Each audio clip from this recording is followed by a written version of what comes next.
হরে কৃষ্ণ। রাধে রাধে বন্ধুরা, শুরু করছি আজকের আলোচনা। কি ভগবান শ্রীকৃষ্ণের ডান পায়ের নপুর ছোট ও বাম পায়ের নপুরটা বড় কেন? আমরা অনেকেই বাড়িতে শ্রীকৃষ্ণের পূজা করে থাকি, আবার কেউ কেউ গোপালেরও পূজা করে থাকি। তা পূজার আগে শ্রীকৃষ্ণকে সাজানো হয় মনের মতন করে। শ্রীকৃষ্ণকে সাজানোর জন্য মস্তকে ময়ূরের পালক এবং তার হাতে বাঁশি দেয়া হয় এবং বংশীর পাশাপাশি পায়ে নূপুরও পরানো হয়।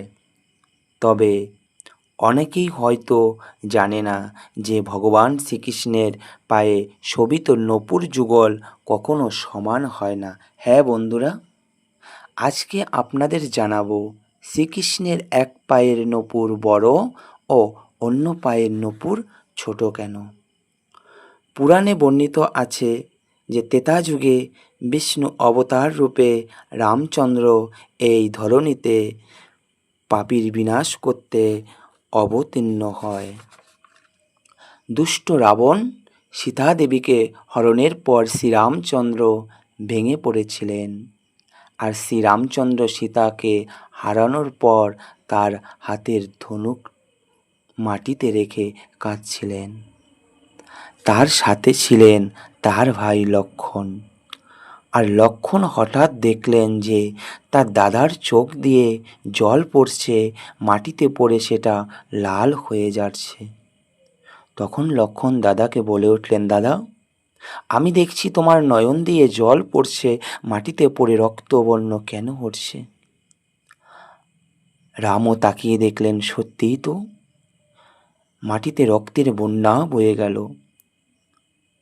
রাম তখন তার ধনুকটা উঠিয়ে কি দেখলেন, ধনুকের নিচে একটি ব্যাঙ রক্তাক্ত অবস্থায় পড়ে আছে। রামের নয়নের জল আর ওই ব্যাঙের রক্তে মিলিত হয়ে একটি লাল রক্তের নদীর বন্যা বয়ে গেছে।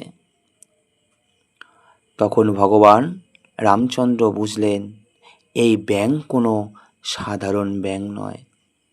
রামচন্দ্র ব্যাঙকে বললেন, অহে ব্যাঙ, সাপ ধরলে তুমি আর্তনাদ করো, আর আমার ধনুকের নিচে চাপা পড়ে কেন তুমি প্রতিবাদ করছো না?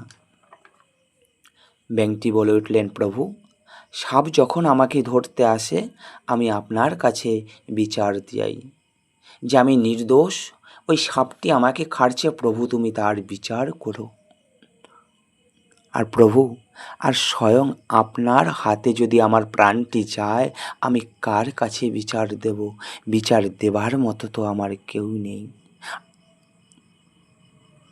ভগবান রামচন্দ্র বলে উঠলেন, আয়ে ব্যাঙ, তোমার পূর্ব জন্মের পরিচয় দাও। ব্যাঙটি বলে উঠলেন, প্রভু, আমি পূর্বজন্মে কুবর ছিলাম, আর আমার গুরুদেব ছিলেন বিষবোস।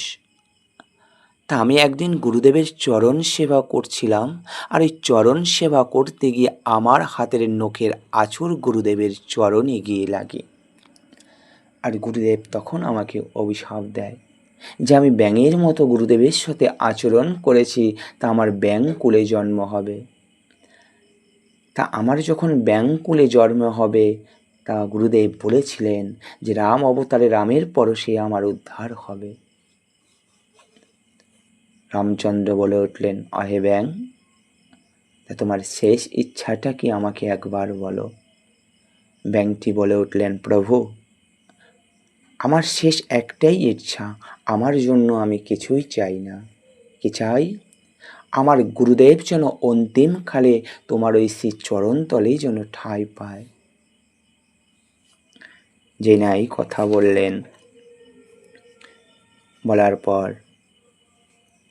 শ্রীরামচন্দ্র বলে উঠলেন, আহে ব্যাঙ, আমি দাপরে জন্ম নেব। কোথায়?